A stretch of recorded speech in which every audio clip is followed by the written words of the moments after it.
Hello friends, আজ শ্রাবণের প্রথম সোমবার, তাই ঘুম থেকে উঠে আগে স্নান করে পুজোটা সেরে নিলাম।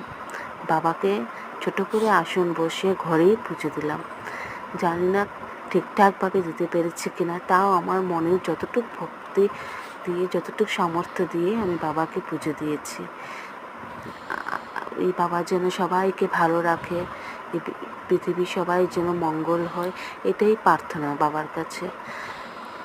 তোমাদের যদি আমার এই ছোট্ট ভিডিওটি যদি ভালো লেগে থাকে, তাহলে তোমরা লাইক, কমেন্ট এবং আমার চ্যানেলটি সাবস্ক্রাইব নিশ্চয়ই করবে।